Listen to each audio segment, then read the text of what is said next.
GRP અને આરપીએફના જવાનોએ ચાલુ ટ્રેને ફસાયેલી મહિલાનો જીવ બચાવ્યો। આણંદ રેલવે સ્ટેશનના પ્લેટફોર્મ પર ચાલુ ટ્રેનમાં ચડવા જતાં એક મહિલાએ અચાનક સંતુલન ગુમાવ્યું હતું, જેના કારણે તેઓ રેલવે પાટા અને પ્લેટફોર્મ વચ્ચેના ભાગમાં ફસડાઈ પડ્યા હતા।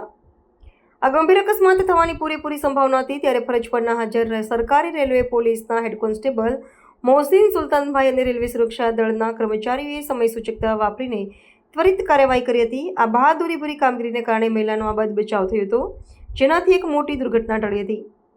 અહેવાલ મુજબ મહિલા ચાલુ ટ્રેનમાં સવાર થવાનો પ્રયાસ કરી રહી હતી, જે રેલવેના નિયમોનું ઉલ્લંઘન છે। જો કે આ મુશ્કેલ પરિસ્થિતિમાં જીઆરપીના મોહસિનભાઈ સુલતાનભાઈ અને આરપીએફની ટીમે માનવતાનું ઉત્તમ ઉદાહરણ પૂરું પાડ્યું હતું। બંને સુરક્ષાકર્મીઓએ તાત્કાલિક ધોરણે દોડી જઈને મહિલાને ખેંચીને સુરક્ષિત રીતે પ્લેટફોર્મ પર લઈ આવ્યા હતા। આ વીરતાપૂર્ણ કૃત્યને કારણે મહિલાનો જીવ બચી ગયો હતો, જેને પગલે પ્લેટફોર્મ પર હાજર અન્ય યાત્રીઓએ પણ રાહતનો શ્વાસ લીધો હતો।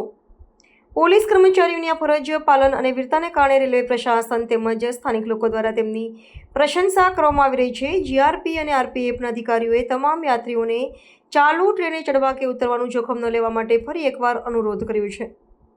આ સફળ બચાવ કામગીરીએ સાબિત કર્યું છે કે રેલવે સુરક્ષા કર્મચારીઓ કપરા સંજોગોમાં પણ યાત્રીઓની સુરક્ષા માટે હંમેશા સજ્જ છે અને તત્પર રહે છે, જે દેશની સુરક્ષા માટે વ્યવસ્થા માટે ગૌરવની વાત છે।